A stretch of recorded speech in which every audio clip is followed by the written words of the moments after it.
E aí, você tem dormido bem?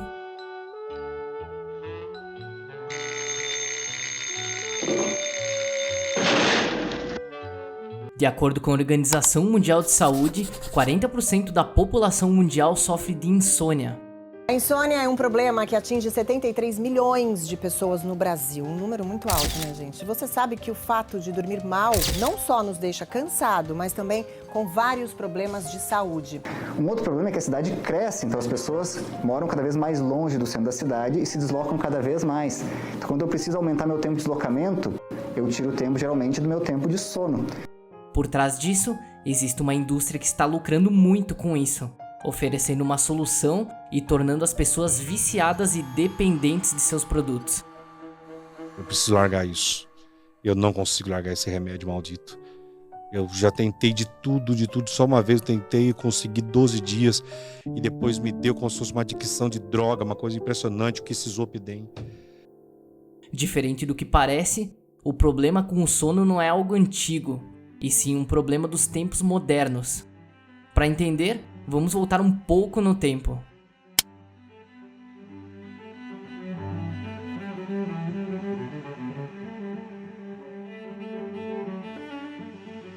Nos séculos passados, as pessoas possuíam uma rotina de sono diferente. Eram feitas em 2 turnos. Das 21 até as 23 horas havia um período de sono. Depois disso, acordavam para cumprir o período que chamavam de vigília. Esse período era usado para realizar tarefas normalmente, desde tarefas domésticas até realizar trabalhos no campo. É claro, muitas atividades eram limitadas devido à baixa iluminação. Geralmente, durante esse período, as pessoas ficavam acordadas por mais 2 horas, realizando tarefas e depois voltavam a dormir, o que podia durar até o amanhecer ou mais, já que não existia despertador. Assim, normalmente acordavam e realizavam seu dia a dia como acontece naturalmente hoje. Mas, esse período acabou tendo que ser abandonado pela humanidade, a partir do século XIX, forçados pela Revolução Industrial, que tornou as pessoas dependentes do relógio. Hello, am I speaking to Mr. Ms. or Mrs. P. Panther? Hello. Have you ever considered buying a home and land real estate? Sir?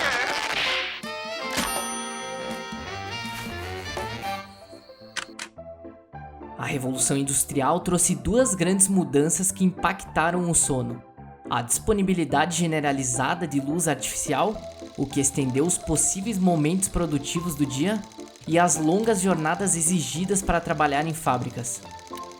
Esse período também foi marcado pelo começo da perseguição do homem pela eficiência, já que o trabalho se tornava mais eficiente se fosse rotinizado. Assim, foi feito mais pessoas aparecerem nas fábricas ao mesmo tempo e trabalharem de forma contínua. And a bell was rung at 9 o'clock in the evening as a curfew, more or less insisting that the workforce should be in bed and asleep at that time. And the bell was rung periodically throughout the day, at the break times, at the break for meal times, and so on and so forth. There I was kept on the ball. The bell rang, they started work. The bell rang, they went to their beds. And the bell rang and they had a break. So that was the way in which the factory system first started, because at the time the cottage industry workers with the skills set their own pace. They did their own thing in their own time and so on, and they were not subject to the discipline of working to a time scale.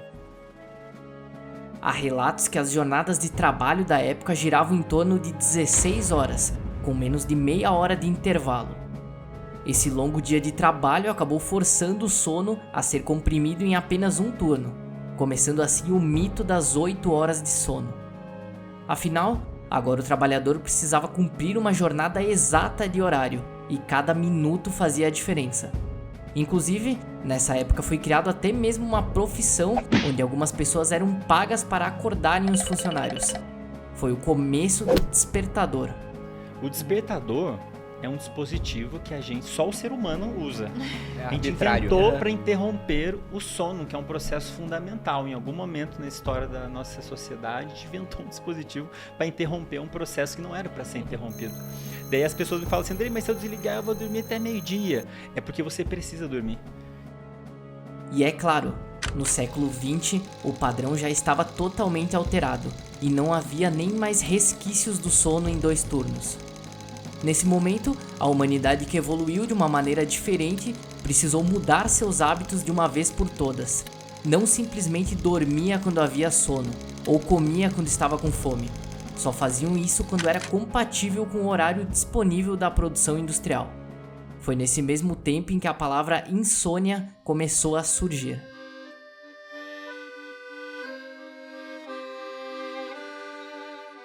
A insônia, de um pequeno problema de saúde mental, acabou se tornando um dos piores males da modernidade, onde bilhões de pessoas possuem algum grau de distúrbio do sono.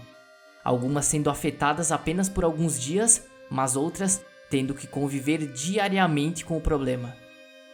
E não dormir, ele é um aprendizado, Renato. Teu corpo não sabe dormir. Eu não sei dormir, cara. Hoje eu tô dormindo 2, 3 horas por noite, eu tô numa fase difícil. Fica em stand-by o tempo inteiro. Exatamente. Eu esqueci como é que dorme. O hábito de sono na modernidade foi substituído por horários corridos e uma constante ansiedade, onde algumas pessoas contam exatamente os minutos de sono e diariamente os sacrificam para cumprir suas rotinas de trabalho. Para essas pessoas com dificuldades para dormir, é claro, a mesma indústria que trouxe os distúrbios também trouxe uma solução. No século XX foi criado o primeiro remédio para dormir. Então, a população agora podia resolver esse problema com sono muito facilmente. Ou será que não?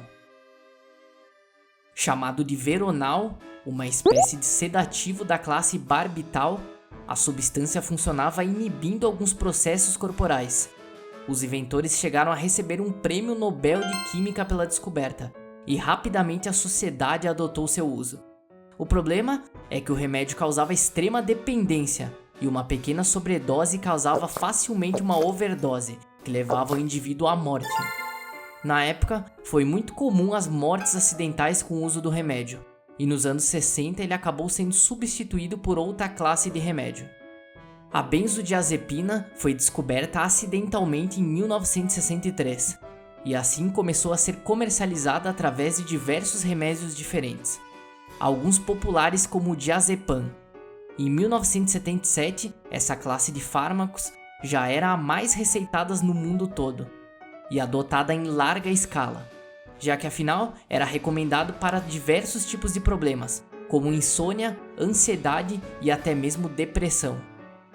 Digo assim, quantas pessoas hoje estão medicadas, só que não precisariam estar medicadas? De acordo com o estudo dessa colega de São Paulo, 68%. 68%. Outro que ganhou uma legião de usuários no Brasil foi o Zolpidem, remédio lançado em 1992 que acabou tendo sua patente expirada em 2007, o que fez diversos laboratórios fabricarem o seu próprio genérico.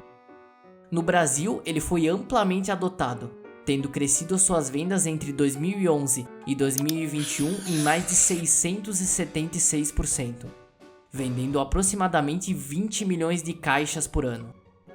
O remédio acabou ficando conhecido na mídia devido a seus efeitos colaterais, como fazer as pessoas realizarem diversas atividades do dia a dia enquanto estavam dormindo. Ele tomou esse medicamento para insônia, ficou alucinado de um jeito que acabou comprando 2 pacotes de viagens para a Argentina e depois foi dormir. E sim, em todos esses remédios os efeitos colaterais continuavam, e muitas das pessoas que tomavam esses remédios dessa classe se tornavam dependentes, e o risco de morte ainda existia. Inclusive, há um estudo feito pelo Jornal Americano de Saúde Pública em que afirmou que esses tipos de remédio matam mais do que drogas como cocaína e heroína, sendo que o consumo excessivo causa risco de morte 1,8 vezes maior do que o uso de drogas. A pessoa em 3 dias já criou uma certa dependência psicológica. E em 2 semanas já começa a ter claros efeitos de dependência química de verdade. Foram 4 episódios de internação na UTI. 4 vezes à beira da morte. Fora as outras vezes que eu passei na emergência, né?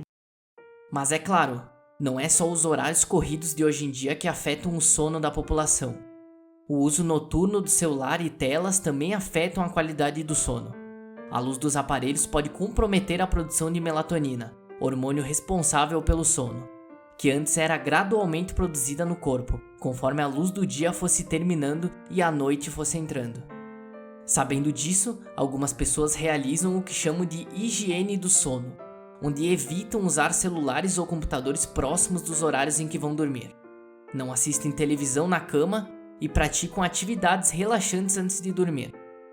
Talvez isso seja uma solução para o problema, pelo menos para alguns, mas para outros, nada além dos remédios funciona, e sem tomar as pílulas, a falta de sono e insônia acaba os adoecendo, destruindo sua saúde. Mas, enquanto alguns adoecem, outros ganham com isso.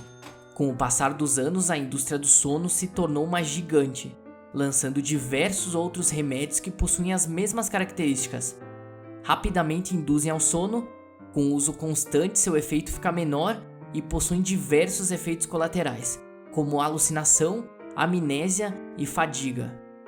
E o pior, o que era remédio só para adulto já começou a ser produzido para crianças. E há muitos pais que vêm optando por dar os remédios para dormir aos filhos. Afinal, eles precisam dormir na hora certa.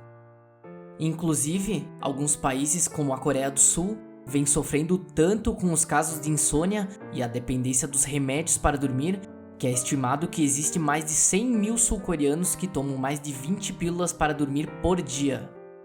Hoje, mundialmente, essa indústria que chega a movimentar bilhões de dólares por ano, e foi estimado que seu mercado em 2021 valia mais de 83 bilhões de dólares, com previsão de que quase dobre de tamanho até 2030. Ou seja, isso significa apenas uma coisa: as pessoas se tornarão cada vez mais dependentes dessa indústria. Mas enfim, obrigado por assistir e uma boa noite.